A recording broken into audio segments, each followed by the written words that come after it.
오늘 말씀 제목이 설교 제목이 영적 일타 강사의 치명적 오류입니다. 네. 일타 강사가 뭔지 아시죠? 아세요? 네. 계속해서 쭉 한 학기고 두 학기고 뭐 그렇게 해서 쭉 가르치는 게 아니라 한 번. 네.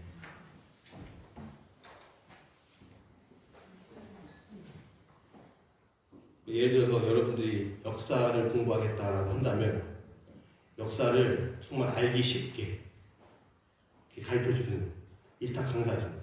일타 강사라는 말이 공부에만 있는 건 아니고 운동에도 있습니다. 운동에는 이제 한 번씩 하는 레슨 그런 것들도 있고, 그리고 메타인지라고 하시나요?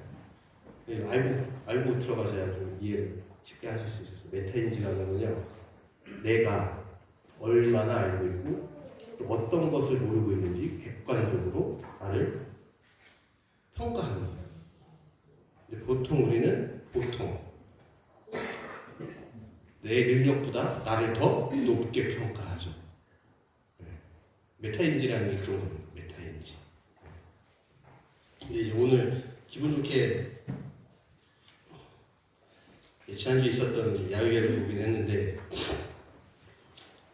오늘 말씀은 그렇게 기분이 썩 좋지는 않습니다. 진짜 기분이 좋지 않아요. 저도 오늘 강단에 올라오면서 두렵고 떨리는 마음을 감출 수가 없었어요. 하나님 말씀은 언제나 우리를 살리는 생명인데요. 근데 때로는 우리의 가장 감추고 싶은 게 약점을 찌르는 날카로운 수술의 칼이 되기도 합니다. 오늘 우리가 펼친 로마서 2장 17절에 24절 말씀은요, 세상 저 밖에 있는 사람들, 불신자들을 향한 말씀이 아니에요. 누구를 향한 말씀이에요? 저와 여러분들, 특별히 목회자들, 그리고 교회를 이끌어가는 직분자들, 그리고 스스로 믿음이 좋다고 자부하는 우리 모두의 심장을 정통으로 겨누고 있는 것입니다. 다소 좀 무거울 수도 있어요. 그렇지만 한번 시작해 보도록 하겠습니다. 여러분, 축구 국가대표 경기 스포츠 중계를 보실 때 여러분 모습이 어떤지 한번 생각해 보신 적 있으세요? 소파에 앉아서 치킨을 먹으면서 우리는 그 순간만큼은 어떻게 돼요? 그렇죠. 최고의 자기가 감독이 됩니다. 감독이. 거기서 패스를 했어야지. 혹은 공간을 파고들어야지. 저렇게 왜 저렇게 뛰는 거야? 그래서 감독이 됩니다. 감독. 저 같은 경우에도 뛰다 보면 밥 먹고 저것만 하면서 저렇게밖에 못해? 라고 하면 안 되겠죠. 입으로는 안 나오지만 생각을 이렇게 합니다. 화면 밖에서는 11명의 선수를 쥐락펴락하는 명장이 따로 없어요. 네. 하지만 막상 여러분과 저가 그 필드에 나가서 뛴다면 어떻게 될까요? 3분? 또 못 뛸 거예요. 숨이 헉헉헉헉 숨이 차서 아마 쓰러지고 말 거예요. 우리 일상에서도 비슷한 일이 참 많습니다. 특히 사랑하는 자녀들과 부딪힐 때면 저도 모르게 이제 영적 일타 강사로 빙의하곤 합니다.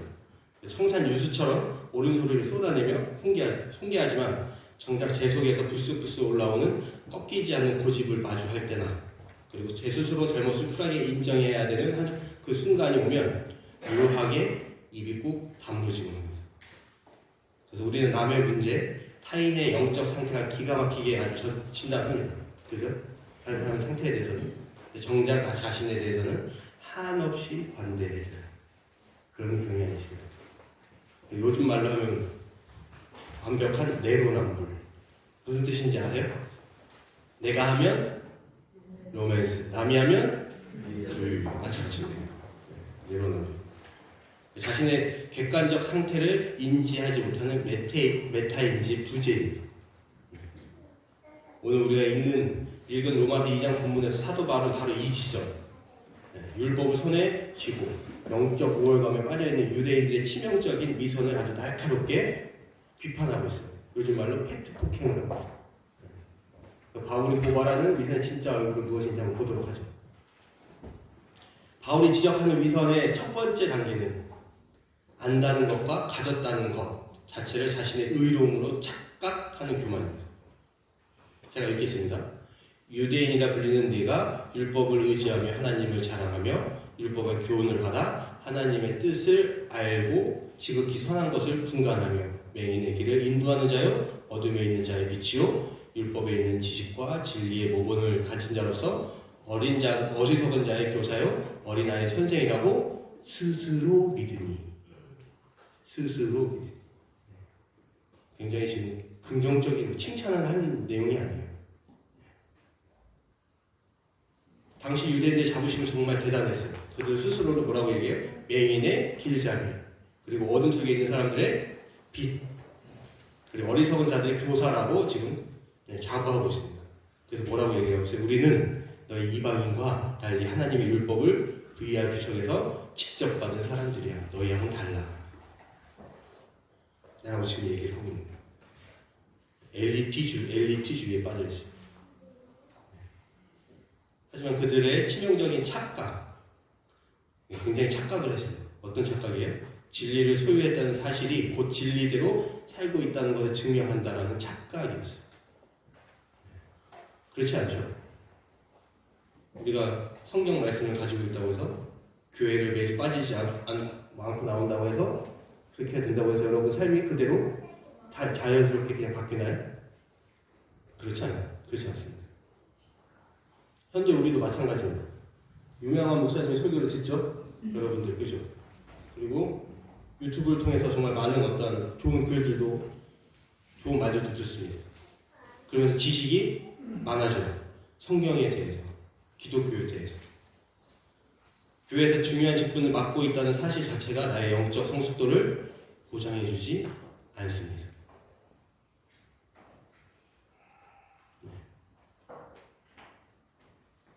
여러분들이 교회 열심히 나온다고 해서, 말씀을 많이 본다고 해서, 그래서 많이 안다고 해서 여러분의 영적 성숙도가 올라가는 게 아니에요. 머리에 쌓인 신학적 지식이 내 삶의 순종으로 이어지지 않는다면, 행하지 않는다면, 그것은 그저 무거운 종교적 장신과 불과합니다. 이 안다는 착각이 어떤 것인지 저의 부끄러운 경험을 하나 나누고 싶어요. 제가 2020년도에 골프를 시작했거든요. 처음에 골프라는 운동을 접했어요. 막상 해보니까 결코 쉽지가 않아요. 근데 하다 보니까 자꾸 흥미가 생기잖아요. 재미가 붙어요. 조금 더 잘 치고 싶은 욕심도 생기죠. 당연한 거. 하지만 레슨을 받자니 레슨비가 어마어마합니다. 그래서 독학으로 한번 배워보자고요. 뭘 받겠어요? 우리의 스승은 유튜브. 유튜브를 보면서 골프 영상들을 이제 막 찾아봤어. 계속 찾아봤어. 그래서 영상을 보면서 이제 머리로 이해하고 집에서 흉내를 막 내요. 이렇게 하면. 근데 이렇게 하니까 뭔가 될 것 같아. 그래서 바로 이제 연습장으로 달려갑니다. 그 자신감이 붙은 저는 이제 연습장 가서 이제 휘두르 보죠. 그 결과가 어때요? 잘 칠까요? 당연히 못 치죠. 당연하죠. 네. 유튜브 지식을 쌓았으니 이제 TV에서 나오는 선수들처럼 멋지게 날아가서 핀 근처에 딱 꽂힐 거라고 이제 생각을 하는데 어림도 없는 소리입니다. 어림도 없는 소리. 네. 공은 제멋대로 날아가요. 한쪽은 이쪽으로 가고 한쪽은 이쪽으로 가고. 그래서 우리는 이걸 뭐라고 해요? 뭐같이 생겼어요? 와이파이라고 해요. 그래서 저는 잔뜩 이제 실망한 채 집에 돌아와서 와이프한테 그럽니다. 지혜야, 나 골프 그만둘까봐. 라고 얘기를 합니다. 가만히 생각해보면 공이 안 맞는 것은 너무나 당연한 거예요. 프로 선수들은 그 완벽한 스윙을 위해서, 그죠? 최소 5년에서 10년 이상 하루에 수천 개씩 공을 칩니다. 매일같이 쳐요. 자신의 모습을 동영상으로 촬영해서 어디가 문제인지 끊임없이 찾고 수정하고 그 과정을 계속 반복합니다. 그리고 그것도 안 되면 이제 어떻게 해요? 유명한 교습가를 찾아갑니다. 레슨을 받으러 간다는 얘기예요. 그런데 고작 저는 유튜브 영상 하나 보고 머리로 좀 알았다고 해서 눈으로 본 지식이 제 실력이냐 단단히 착각을 하죠. 우리의 신앙생활 모습이 혹시 이와 같지는 않으신지 여러분 한번 돌아보시기 바랍니다. 우리는 매일 성경 통독을 합니다. 매주 강단에서 선포되는 설교를 들어요. 여러분 10년만 다녀도 1000번 이상 했는 거예요. 그죠? 맞나요? 500번 이상인가요? 20년 다니면 1000번이에요. 네. 하지만 아는 것이 진짜 능력이 되려면 머리로 아는 것을 넘어서 일상 속에서 반복하고 부딪히며 실천해야 됩니다. 이러한 영적인 착각을 제일 많이 하는 사람이 누구겠어요? 여러분 맞춰보세요. 누구겠어요? 저요, 저. 왜요? 그래도 여러분들한테 설교를 한다고 제일 많이 준비하고 그나마 제일 많이 보는 게 누구예요? 성경을 제일 많이 보는 게. 그렇게 착각에 빠질 때가 있다고요. 참된 진리를 전하기 위해서 매주 성경을 연구하고 설교를 준비하다 보면 정말 제 머릿속에 지식이 쌓이겠죠. 엄청나게 쌓입니다. 아는 것은 많아져. 그런데 그 과정 때문에 저 스스로가 무언가 정말 대단한 영성을 가진 사람이 된 것처럼 착각할 때가 너무나도 많습니다. 하지만 분명히 기억해야 됩니다. 분명하게. 목회자인 저의 진짜 목회는요, 단상에서 이 마이크를 내려놓고 난 그 이후부터. 마찬가지로 여러분의 진짜 신앙생활도 언제부터 시작이에요? 이 예배당의 문을 열고 나가는 순간부터. 그때부터 여러분 진짜 시작이에요.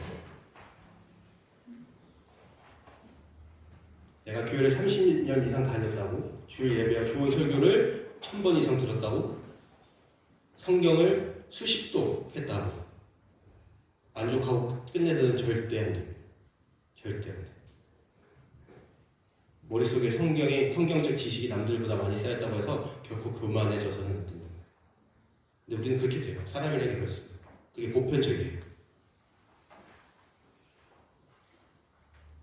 아는 것을 삶으로 쳐내는 치열한 영적 연습장이 우리 삶에 없다면 우리는 유대인들처럼 안다는 착각에 빠져서 영적 위선자가 될 수밖에 없음을 꼭 기억하시기 바랍니다. 이어지는 21절과 22절에서 바울은 연속적으로 질문을 위선의 본질을 드립니다. 위선. 제가 읽겠습니다. 다른 사람을 가르치는 네가 네 자신은 가르치지 아니하느냐. 도둑질하지 말라 선포하는 내가 도둑질하느냐. 간음하지 말라는 네가 간음하느냐. 이 말씀의 핵심은 뭐예요? 남에게 엄격한 잣대를 들이대면서 자신에게는 한없이 관대한 이중성. 이 구절에서 말하는 위선은 어쩌다 한번 넘어지는 실수를 말하는 그런 의미가 아니에요. 타인에게는 도덕적, 영적 기준을 딱 세워가지고 조금만 벗어나면 판단하고 비판하고 비난하고 정작 자신의 은밀한 삶 속에서는 그 말씀을 철저히 무시하는 삶의 모습을 뜻합니다. 말씀은 남을 향해 쏘라고 주신 화살이 아니에요. 그런 경우도 있죠. 그렇게 해야 될 때도 있고요. 나 자신을 비추라고 주신 거울입니다. 거울. 우리는 다른 사람을 향해 영적 코칭을 하기 전에 그 전에 가장 먼저 나 자신을 향해 말씀을 선포하고 가르칠 수 있어야 됩니다. 나에게 메타인지를 작동시키기 바랍니다. 이 말씀을 묵상하며 또 한 번 저 자신의 모습에 이제 깊숙이 한번 돌아보게 됐어요. 정말 마음이 무거워지더라고요. 목사로서 단상에 서서 성도님들에게 이렇게 선포할 때가 참 많잖아요. 성도 여러분, 예수님께서 우리를 구원하시기 위해 생명도 아끼지 않고 십자가에서 내어주셨습니다. 우리는 그 크신 은혜에 반응해야 합니다. 삶의 매 순간 예수님을 꽉 끌어안고 그분의 말씀에 철저히 순종하며 살아가셔야 됩니다. 말씀을 전하는 제 목소리에는 확신이 차있죠. 그렇게 해야 된다고 여러분한테 말씀드리고 성도님들이 향해서는 그 십자가 은혜에 합당한 삶을 살라고 강력하게 권면합니다. 하지만 정작 단상을 내려와 일상을 살아가는 제 진짜 모습은 어떨까요? 제 모습이에요. 부끄러운 얘기지만 제 삶에 작은 위기가 올 때도 있겠죠. 내 뜻대로 되지 않을 때도 있겠죠. 그런 답답한 상황이 오면 어떤 때는 숨기도 합니다. 불안해하고요. 그리고 어쩔 때는 그것을 감추기 위해서 어떻게 해요? 화를 냅니다.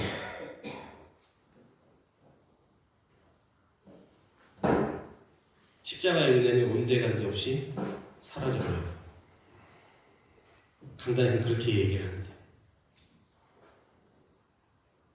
그래서 예수님을 꽉 끌어안기보다는 인간적인 방법과 얄팍한 계획들을 찾기가 바쁘죠. 저도 그래요. 맨날 강단에서 예수님을 끌어안으세요. 예수님을 붙잡으세요. 라고 하면서도 그럴 때가 많습니다. 입술로는 성도님들에게 예수님 꼭 붙들으라고 가르치지만 정작 제 두 손은 뭘 붙잡고 있어요? 세상의 염려와 내 고집을 붙잡고 있을 때가 너무나도 많습니다.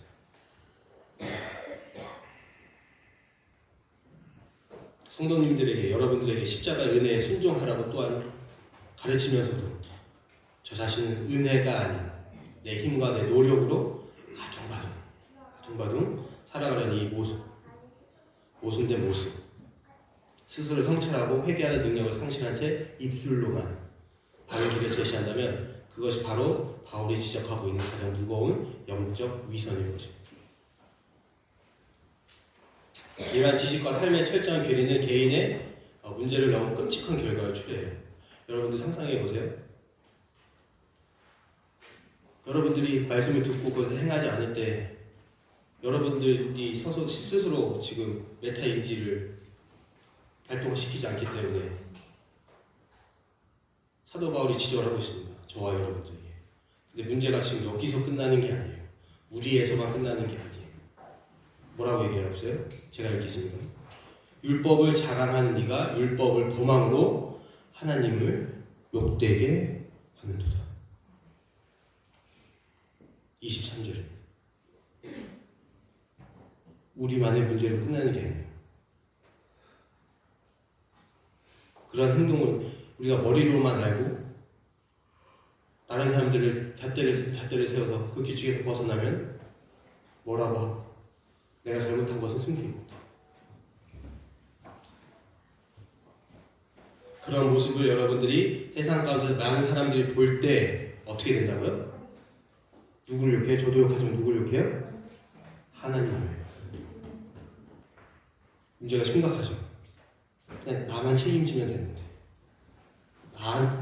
나 여기서만 끝나는 게 아니야. 겉으로는 주여 하면 하나님을 자랑하는 척하지만 삶의 현장에는 하나님의 방식을 철저히 외면할 때 세상 사람들은 하나님을 비웃습니다. 저와 여러분들 비웃고요. 세상 사람들은 우리가 들고 다니는 성경책을 읽지 않아요. 그렇잖아요. 뭘 읽어요? 우리의 삶을 읽잖아요. 눈으로 보고. 우리의 위선적인 태도, 머리와 손발이 따로 노는 그 이중적인 모습 때문에 믿지 않는 자들 사이에도 오히려 하나님의 이름이 오독을 받게 되는 거예요. 오독. 너희가 믿는 하나님이라면 나는 안 믿겠다. 라는 세상의 차가운 시선은 결국 우리의 삶이 진리를 담아내지 못했기 때문입니다. 사랑하는 성도 여러분, 예수님께서 사람에게 보이려고 연기하는 종교적 쇼를 꾸짖을 때도 있으셨어요. 근데 바울은 오늘 우리에게 너 자신을 왜 가르치지 않느냐 라고 지금 뼈아픈 질문을 던지고 있습니다. 이제는 영적 일타 강사의 자리에서 이제 내려와야 됩니다. 내려오셔야 됩니다. 남의 눈에 티끌을 찾기 위해 켜두었던 레이더를 이제 끄셔야 돼요. 내 눈의 들보를 보기 위해 내 영혼의 메타인지를 작동해야 될 때입니다. 머리에 머물러 있던 지식이 가슴으로 이제는 내려와야 돼요. 그리고 우리의 굳어진 고집을 꺾고 마침내 손과 발의 순종으로 이어지기를 소망합니다. 네. 이번 한 주간 남을 향해 드리는 엄격한 잣대를 거두고 하나님의 말씀 앞에 나 자신을 먼저 세워 철저히 가르치고 복종시키는 참된 그리스도인의 삶을 살아내시는 여러분들이 저와 여러분 되시기를 소망합니다. 기도하겠습니다. 하나님 아버지